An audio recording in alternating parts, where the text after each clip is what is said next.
My name is Andrew. I'm an intern here at Sports Philanthropy Network. Thank you for joining us today. And I'm going to hand it right over to Brian, who's moderating today's panel, to get us started. Thanks, Andrew. We appreciate all your work at Sports Philanthropy Network. We hope you're learning a lot and having fun. But my name is Brian Zuzga. I'm with Sports Philanthropy Network, and we're here for a great session on colleges and universities. And we got three awesome guests today. We were having fun earlier talking a little bit about everything that's going on in the college and university ranks. We have Tracy Williams from the University of Wisconsin-Madison, Doug Garner from the University of Texas-Arlington, and Veronne Clark from Ole Miss. Tracy, I don't know if you want to start off maybe by introducing yourself. We'll go around and then start off.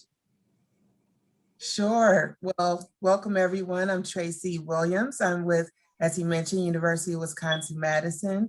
I represent our diversity division as a senior leader who works on external relations, partnerships, and development. My background, however, is diversity, equity, and inclusion. I've been at it for about 25 years now. I've been at community foundation, corporations, and also higher ed. So I look forward to our conversation.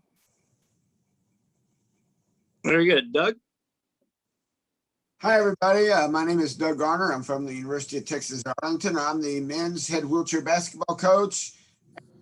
I am the director of sports and recreation for our adapted side of things at Campus Recreation. I want to thank Brian and Andrew and Roy and Kayla and everybody with Sports Philanthropy Network.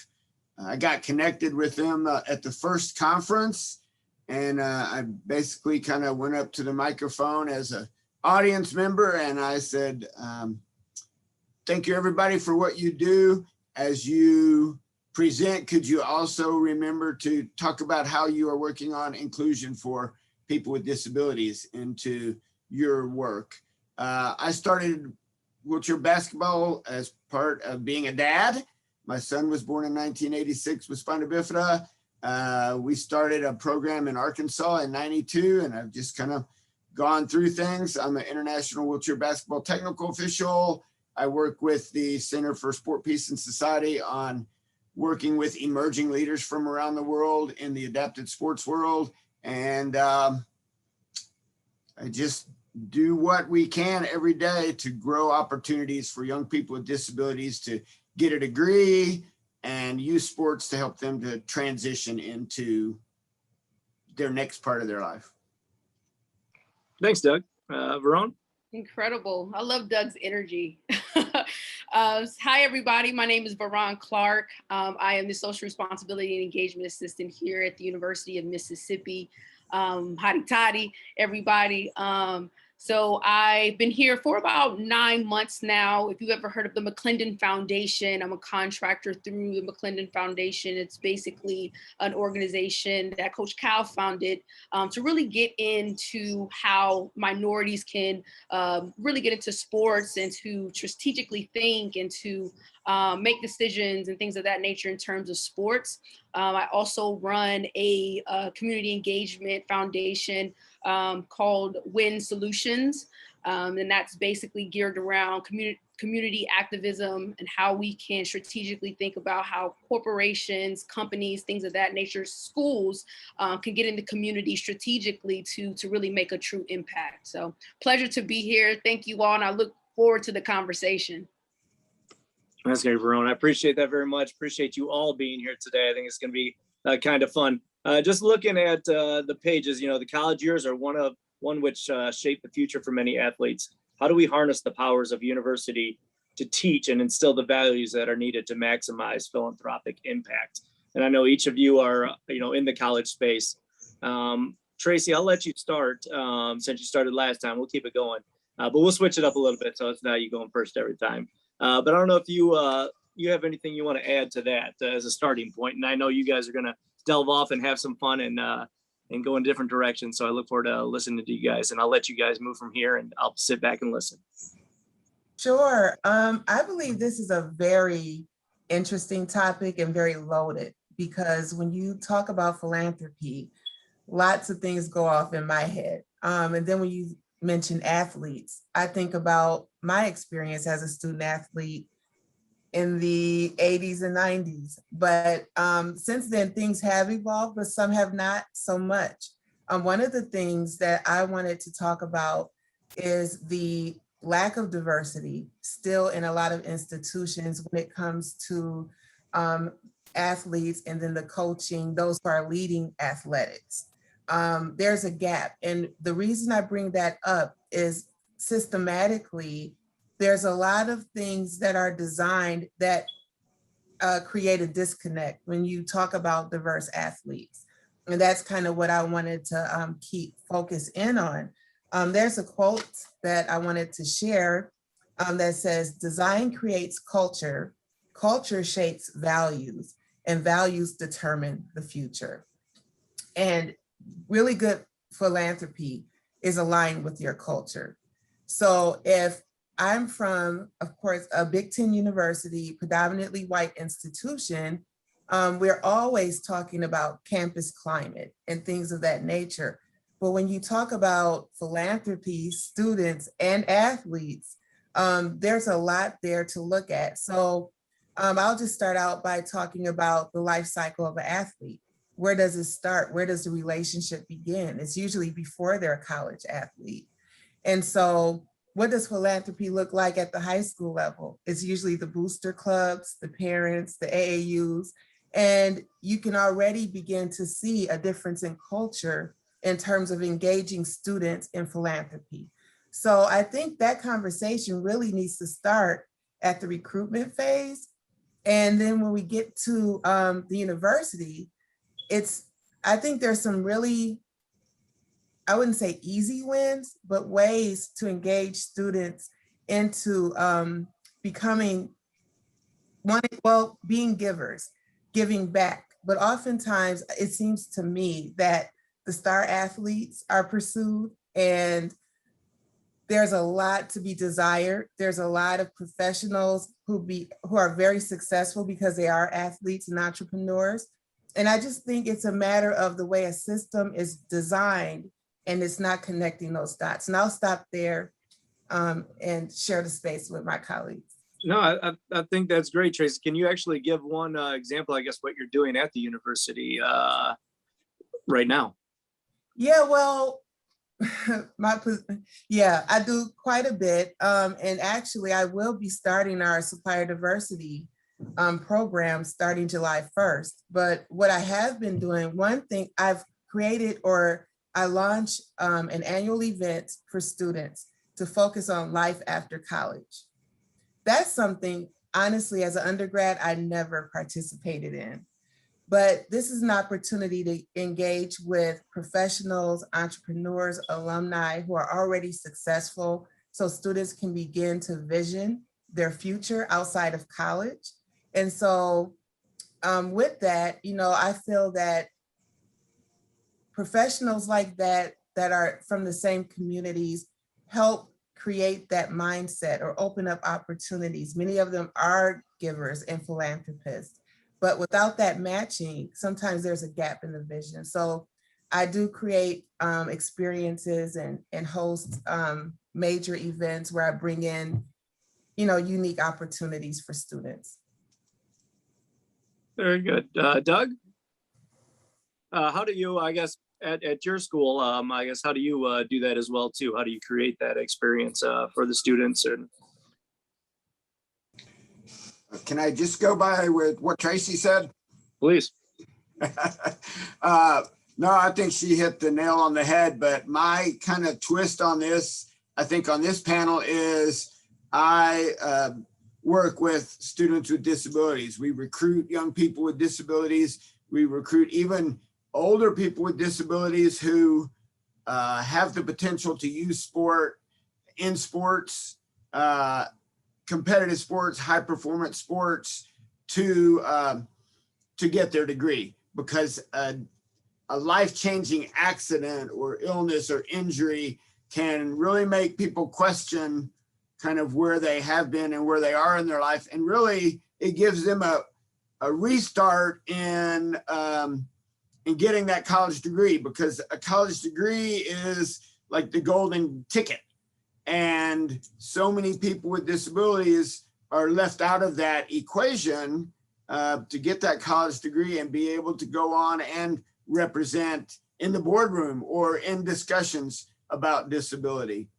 The other thing we're working on here at UTA is making sure our vendors are also aware of diversity as part of their, disability as part of their diversity, so that if we get an apparel contract, will that apparel company, will it support apparel for the adapted sports programs as well as the able-bodied sports program? So we've seen historically how college scholarships have helped different populations move forward by helping people in those populations get a degree. I think women's sports is one of them. And I think that with some work, we can create that awareness among all of our colleges and universities. Great. And Doug, with that, are you seeing a lot more sports for all the bigger universities for the wheelchair basketball, for other sports with people with disabilities increase?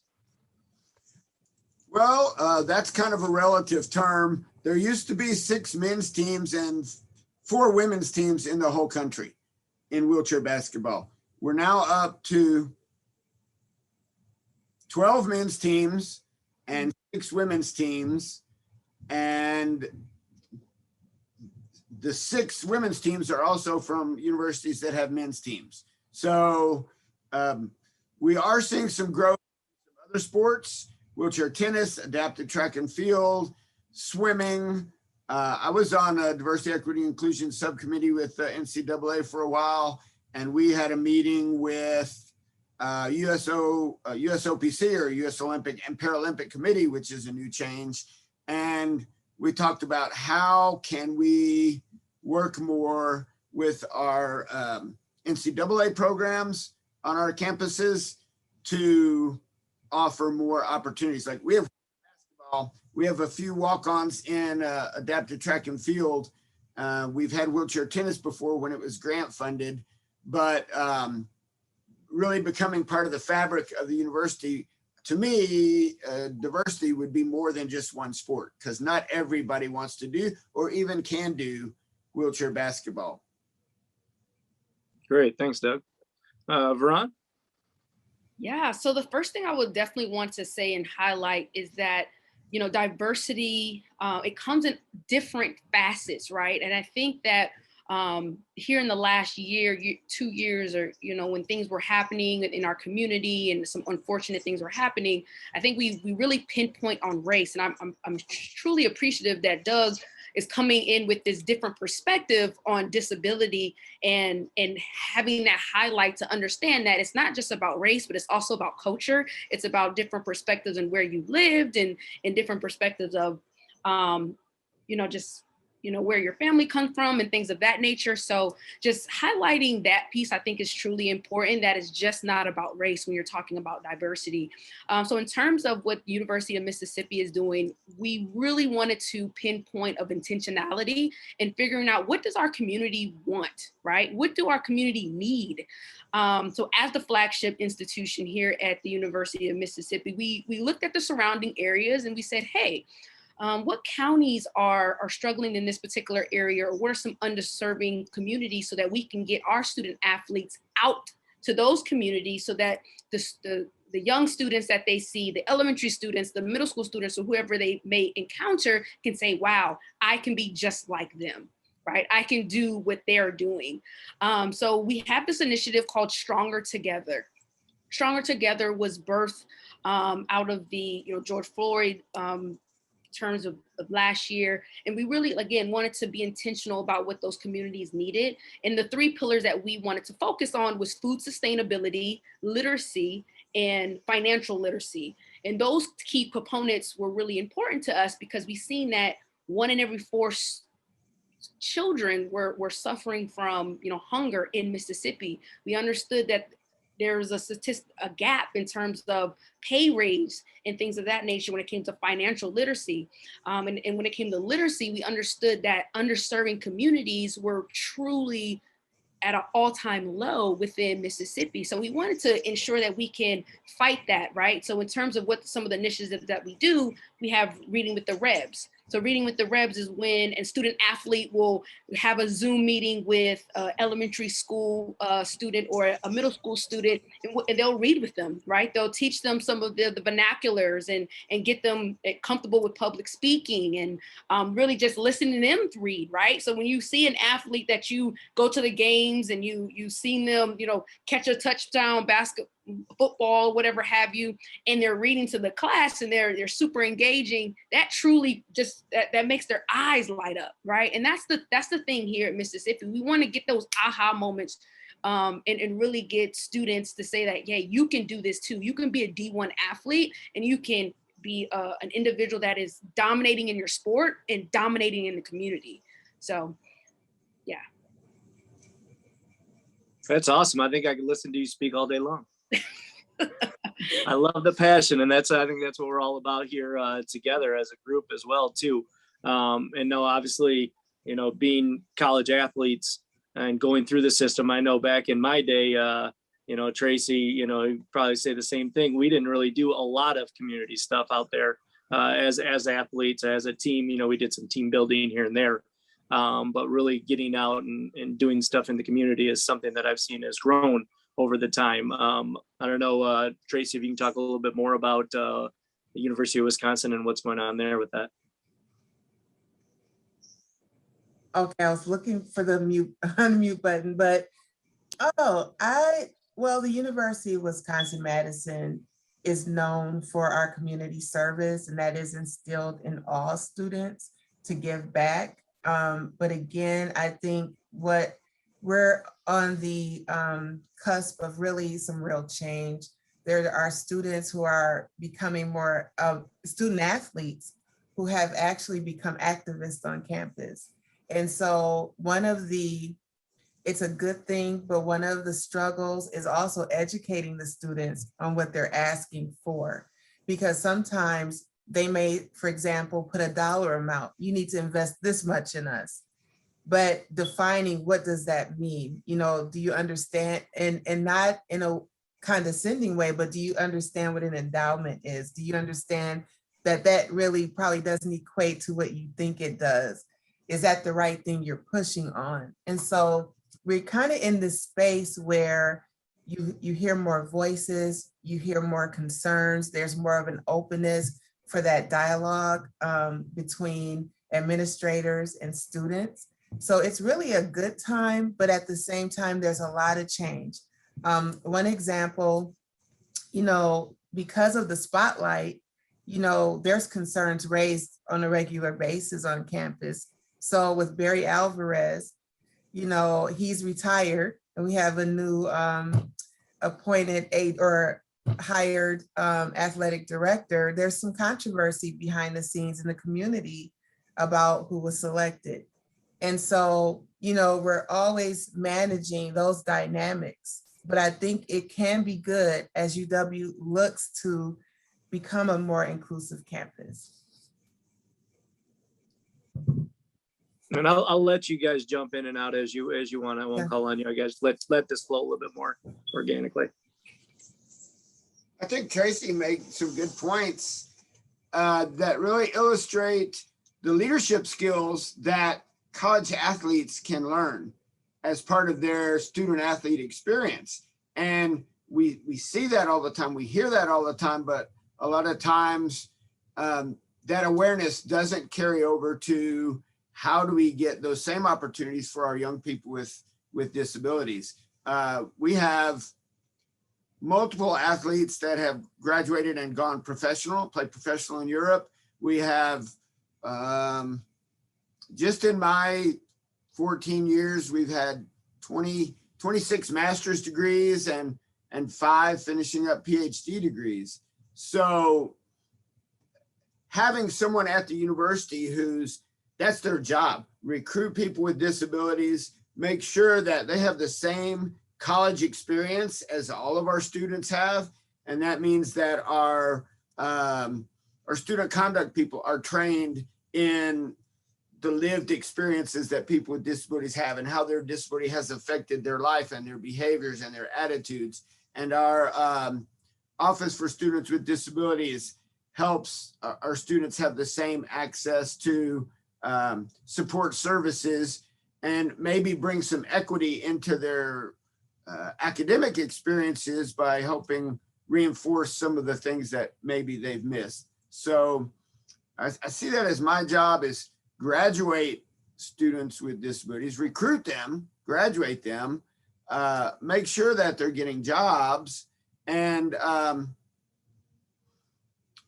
make sure that we're doing our job in selling that intersection of academics, athletics, and disability as part of the diversity.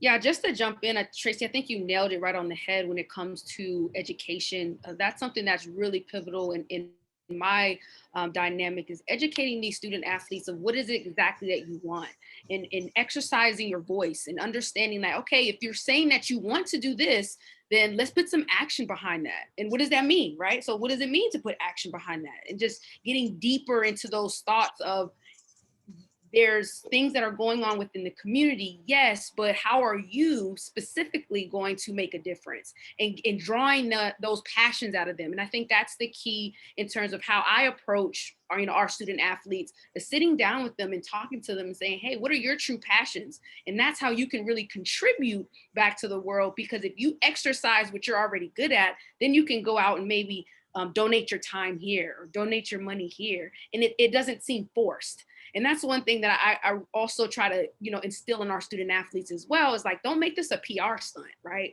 Like, yes, you may be awesome at your sport, you're fantastic in the community, yes, but do it with a pure heart, right? And I really try to draw that out of them, because I understand that it's all about the character, and the character really flows over into your professional life as well. I also was a student athlete, and I feel as if the components of wanting to do more and more and more on the court it propelled itself when I wanted to, do more and more and more in my professional endeavors, and understanding how you do anything is how you do everything, right? So I really try to instill that into them, to think deeper, right? Get deeper into what it is that you want to do, think deeper of how you strategically want to help these communities, and be raw with them. I'm someone that wants to be extremely raw, right? And tell them the real. And I think that's what's really going to unlock those passions in them. And that's important for me with these student athletes, because that's where the next generations of leaders really ignite, this nation and the world to come, right? So.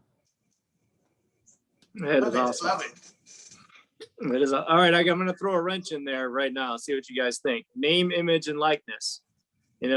Athletes, are now looking in the college spaces. Now they can make money for their name, their image, their likeness of everything that they're doing at the university or the college.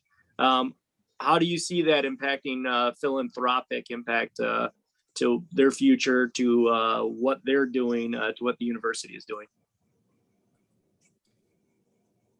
Well, what comes to mind when you mention that, I don't think when you introduced us, I think prior to this when we were getting ready, but I was at the Alumni Association, and I had the inside viewpoint of how we engage alum.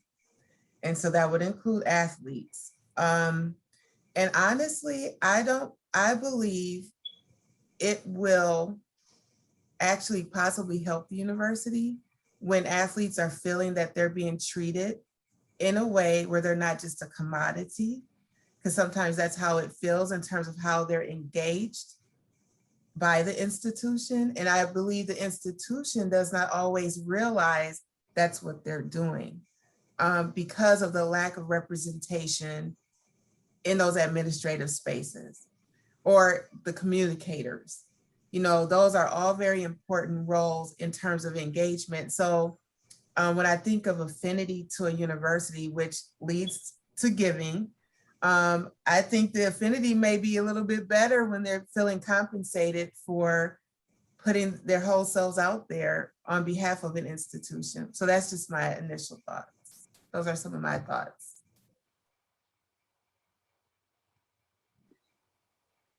Well, so Mississippi, we go live July 1.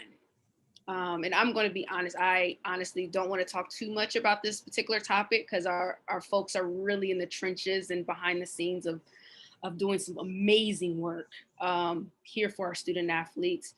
There's a catch-22, and I will speak on behalf of not the university, but I think that it could get fuzzy really quickly if we don't have a system in place, right? And I think that's just across the board. If there's not a system in place and there's not checks and balances, it could be very, fuzzy. But in terms of the opportunity for the student athletes, I think it's going to be fantastic, right? Getting the opportunity to have endorsements or getting some opportunities to do camps and things of that nature with their name on it is great.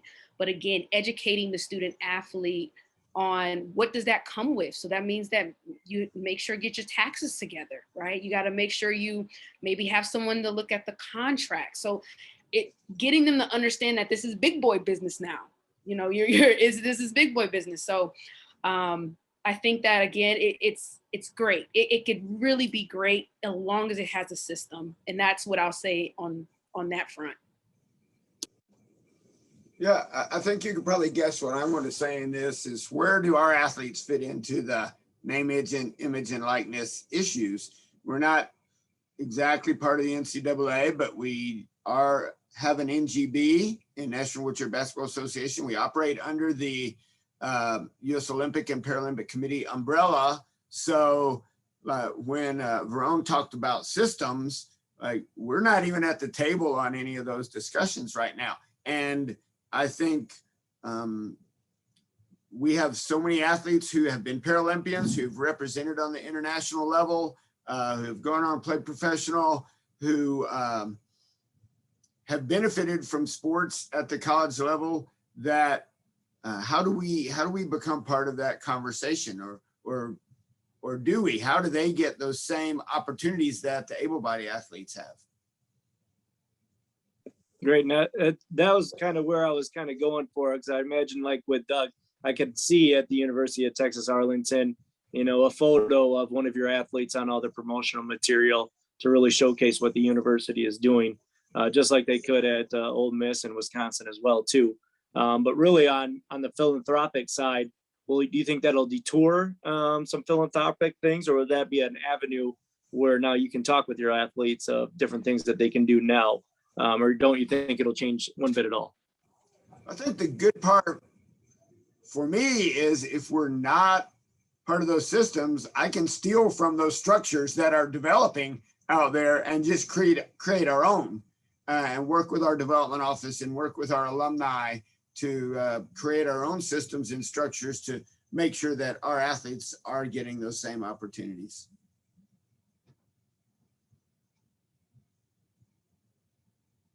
That's great. I appreciate you guys so much. Is there another subject specifically? I know we talked earlier that you guys want to jump in on right now. Veronne, I'll let you lead us off. You got you muted still. I said, I'm actually interested to hear what Tracy has to say. She said she had a presentation for us.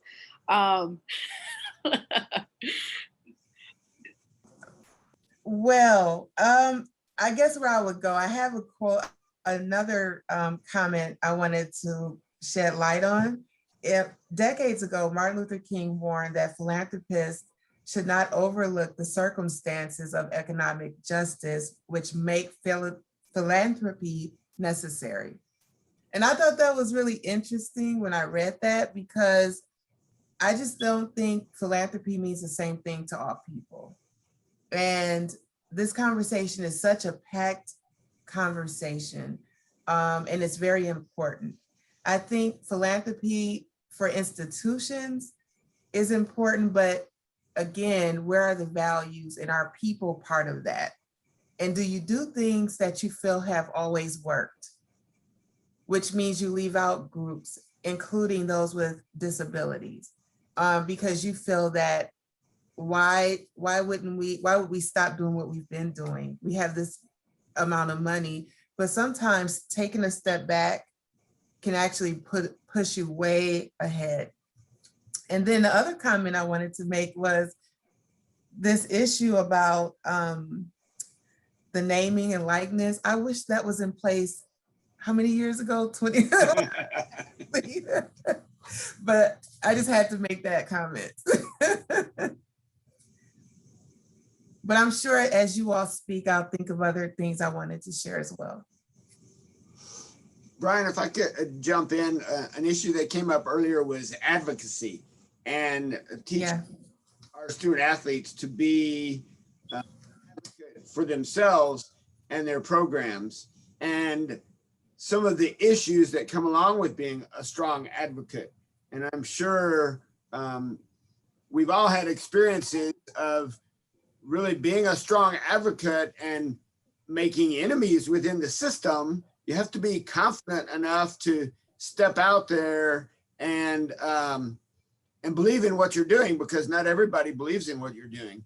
And so stepping up and asking for things that haven't been done before, haven't been available before, haven't been talked about before, it's a very tight ledge to walk on a college campus. I agree. I think, Doug, you hit it. I think there's particular red tape when you're looking at, collegiate athletics, because you're dealing with young people, right? And you're dealing with folks who that need those particular guidance. But in terms of, wow, it's a loaded. That's loaded. For sure. Yeah, I was thinking the partnerships I've tried to establish on campus, athletics has been very challenging because it's like its own entity. We're already very decentralized, but even with the alumni, even though we have publications for all alum, it's like they have their special thing.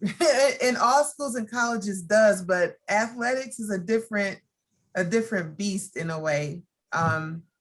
And so it's just very interesting, even about endorsements and who do they partner with, what corporations can we work with, do we contract with? The university tends to take that lead from athletics, or they have a lot of say so, but it's been very challenging to do those interactive things that will impact climate and mindset, and how do you become a giver and things like that if it's outside of that actual department. Very interesting. Very interesting. Well, I guess one question I have for you guys, and one that came up is, teaching and instilling those values into the student athletes and to the students as a whole at the universities. Are there classes? Is there roundtables with athletes really talking about philanthropy at your schools? I just would like to share that we have a lot of programs, even in the community, that athletes could take advantage of, but I am going to kind of go back to the race conversation, because not until what happened with George Floyd were we open to really having that conversation. And Doug and Veronne, if you know anything about the Midwest, there's like a joke that there's Midwest nice. So everyone's like, hey, I like you. But when you walk out the room, that may not be the case. And it's very difficult to talk about hard issues. And so I share that because when it comes to really the wealth gap, for example, when you talk about race, there's a lot of conversations about income gap versus wealth gap. And I think when you start talking about, again, philanthropy, you start digging into that wealth piece. And it's not all about education. Some people just don't have it. They haven't had access to wealth. So to me, it's like I don't think it's a program for everyone. I think it's population specific to really get us where we need to be. No, I think you hit it right on the head, Tracy. You're right. It's not for everyone. But I do think that everyone should have the accessibility to access the information, right? And I'm curious to understand from your institutions, how are you empowering your student athletes to get that access? Or are there platforms that you all use to utilize so that they know, okay, this is a central location where I can receive the information? Or if that's not something that's privy to them, is that something that's being created so that it can be very accessible to them? One thing that we utilize here at the University of Mississippi is Gift Pulse, and it's also a community engagement tracker. So let's just say we have some initiatives down the pipeline. Everyone in athletics department, from the student athletes to the staff members, coaches, are into this system, and they can log in and they can see in 100-mile radius of what are the community engagement things that are going on that they can just sign up for, right? And they also track the hours as well.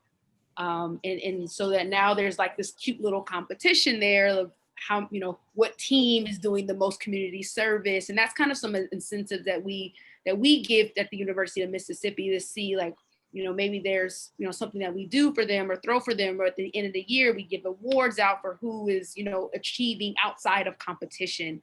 But we really are leaning into that platform of Gift Pulse, because we want that accessibility for our student athletes to know that they can go to this place. They choose to volunteer, they choose to get information, it's there for them. Is there anything like that at your institutions? I can tell you at UTA, there is something like that in the athletic department. So we aren't part of that, but we do talk about our part of growing support for our program outside of university funding, and making sure our audience, our social media, our outreach is directed at helping grow support for our program, and also helping our athletes have those same giving opportunities outside our program, so that they can learn from those experiences and get that.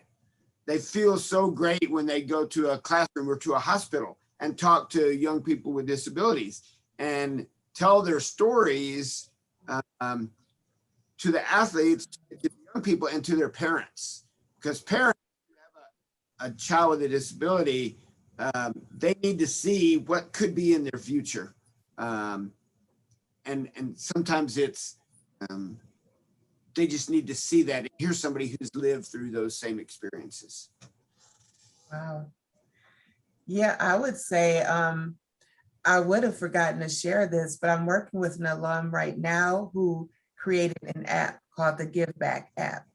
And it's actually, he's rolling it out to several universities where it's a virtual campus. So he has the bandwidth to create this virtual campus, but one of the key things is creating a giving portal on there so that you can raise money for your school, your college, or athletics could utilize it. He's a visionary, and he's actually an alum of color. And I share that because he's been at this for like 3 years and wanting UW-Madison to be at the forefront, where he comes from, but there's so many universities who want to utilize his tool where he'll have storefronts, and it's just a tool where he's trying to encourage philanthropy for his scholarship program and for universities overall. Use them for some recruitment. He said, oh, I think so. It's tough for the institution to wrap their heads around what he's doing. It's amazing what he's doing, and other institutions are jumping on board with him. And he's saying to UW-Madison, okay, I want you all to be first, but we're having to look at athletics and how does this fit in politically, and using our mark, all the detailed things that come with, eventually giving. So. Hey, Brian, I have a question for Tracy and Veronne. What do you think stories that you can tell or that you can use to get the value of your program out to supporters and possible stories? What do you feel like are your most successful stories that you tell? I feel like I'm talking a lot. Are you going, Veronne? You go ahead. I can go. I can. We have a kid named Mac Brown. He has a lemonade stand that he's been doing for about 10 years. And he raised over $100,000 for ALS.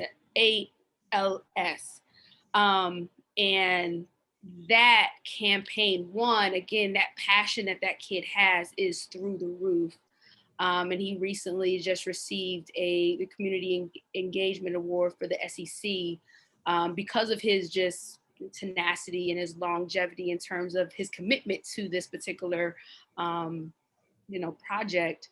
So I think our best stories are student athletes who they propel outside of competition, right? I think those are our best stories.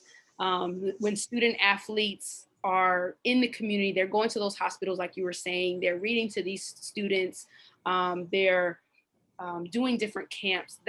Those are the heartfelt. People want to feel like, when I come to Mississippi, how am I going to feel? When I interact with the athletics department or a staff member, like, how are you going to make me feel? And that's the same kind of thing that we use for recruitment as well. When when your mother or your father, comes here with their child, they want to know, when they drop their student off, can they see a life outside of, their competition? And that's something that we really want to, highlight here, is that we have a team of all-stars who are committed to getting them job placements, that getting them internships, getting them their experiences. So when you ask that question of just, well, what are the best stories here? It's truly, the academic staff that are coming in and getting those 4.0s for our student athletes, those 3.0s and above. So we really pride ourselves on making a holistic person. Yes, it's cool. We just won, our national championship with women's golf. Whoop, whoop, right? But those are small. And as you know, Tracy, as a student athlete, yes, we can, get all the points and everything like that. But when we are impacting the community and we see, smiles on people's faces, it's just a different feel. So yeah, I'll stop on the high horse on that front. No, that's inspirational. I have a kind of it leads to athletics, but it's not. There was an alum I worked with at the Alumni Association and Foundation. His name, you may know of him, Virgil Abloh. He is the men's designer for Louis Vuitton, but he's one of our alums. And he also does Nike shoes that sell for, I don't know, thousands of dollars. And he's this major designer. But when I brought him to campus in 2015, none of the administrators knew who he was, but the students did, including the athletes. And he designed a red shirt for UW-Madison. That red shirt outsold all the previous red shirts combined. But I share that because that was an opportunity to capitalize on philanthropy, even in our athletics department, because of his generation knew who he was. They were on board. They were enthusiastic. It brought alumni to campus that never had come. And even, I forgot what we called it, but when you socialize the shirt, there were pro athletes wearing the shirt, posting it on social media. But as an institution, we weren't quite ready. Like, he still has prints at the foundation that can be auctioned off. But he was an engineering major at UW-Madison. So it was very difficult for those in that philanthropy realm to connect the dots of how is he relevant? But now they know, he has 6 million followers on whatever, but that was an excellent opportunity. to mobilize. As a matter of fact, I have a picture of a women's basketball player in line to purchase one of those shirts. So, you know, sometimes it's those non-traditional, innovative things that really could increase the impact that we have. That's tremendous. That answer that question there, Doug? Yeah, that was great. It made me think about a couple things that we could possibly steal and use to generate some support. And I imagine we'll get a lot of people on here listening as well that'll be doing the same thing as you're doing right now, Doug. So we appreciate it very much. And we got a couple more minutes left, which is great. So I don't know if you want me to pick another subject that I had in mind, or if you guys want another one to go down. What do you want to know? Oh, here we go. Okay. So obviously you see nowadays in professional sports, more and more athletes speaking out on different issues. In the college realm, are you seeing that a lot as well?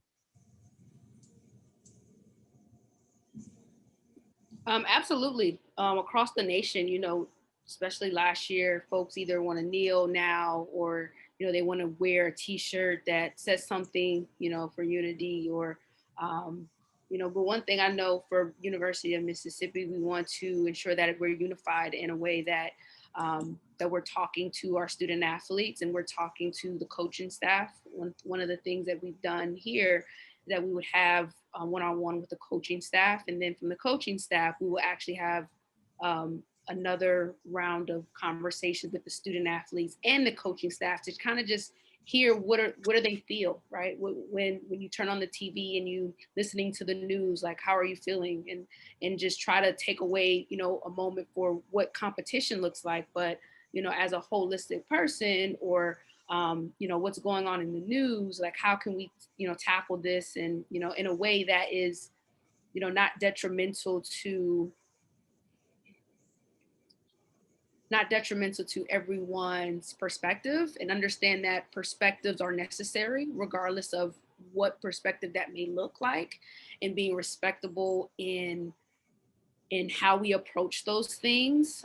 Sometimes, absolutely, I think it's necessary to be radical, but then I also, again, I'm a huge advocate of being intentional of what that radical may look like, right? So if we're saying that, oh, we want to be in the community and we want to do all these things, yes, then let's look at some of the statistics around the community so we can pinpoint exactly how we're going to change systemic, you know, racism or systemic disparities that are going on. So, and that's my job, right? To help those student athletes, to guide them in those conversations, to really be thinkers, and not just be the individuals who, you know, want to post on social media and do nothing else, right? Like that irks my nerves.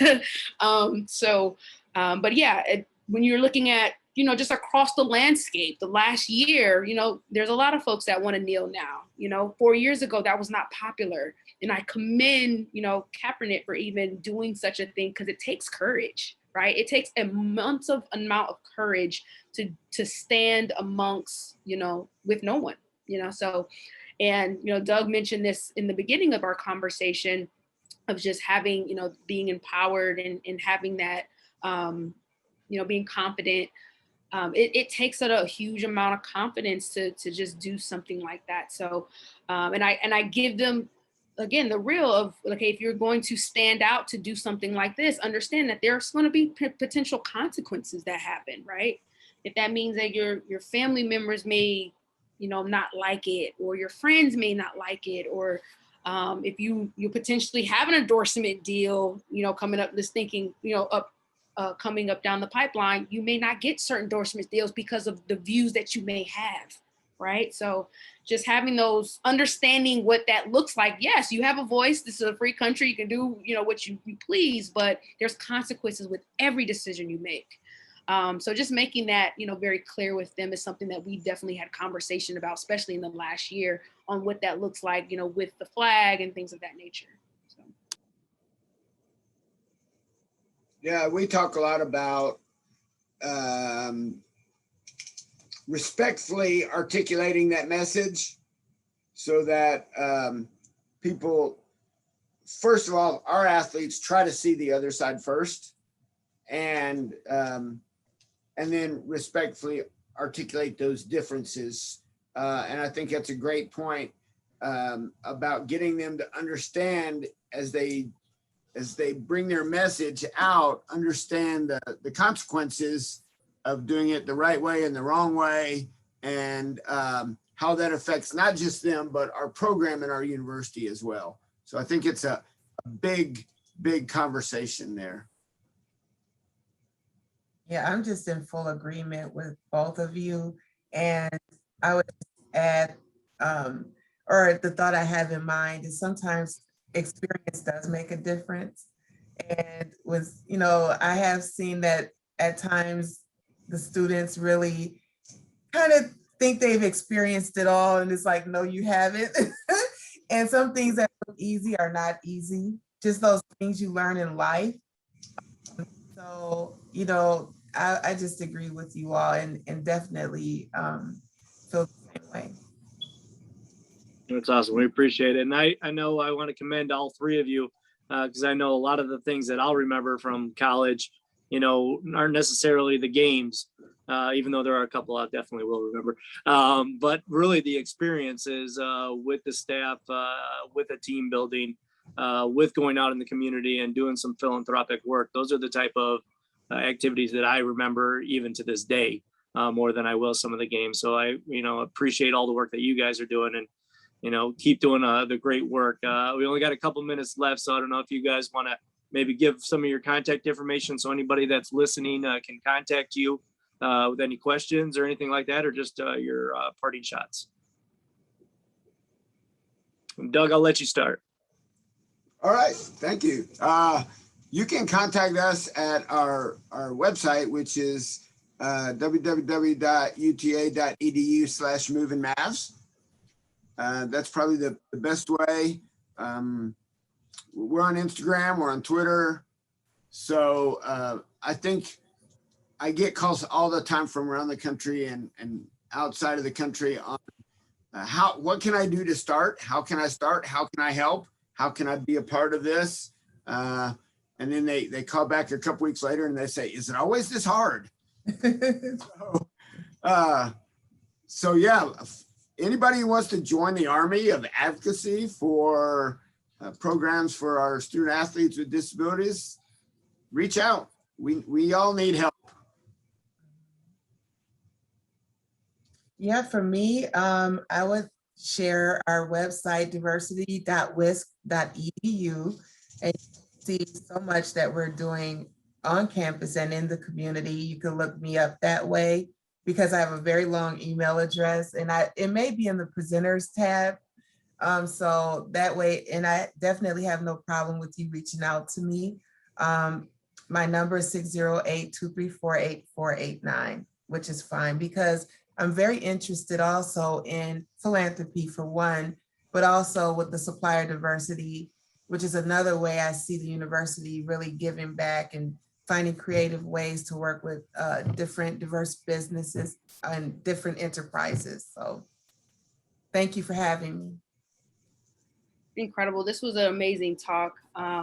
So you can find all the great things that the University of Mississippi is doing, collegiate athletics from omisssports.com. And we have a tab of social responsibility. We also have a couple of things under the student athlete and engagement tab as well. By all means, please reach out. I would say I'm actually transitioning out of collegiate athletics. So if you're looking for me there, I won't be there. However, you can contact me at Veronne Clark, VeronneClark@gmail.com.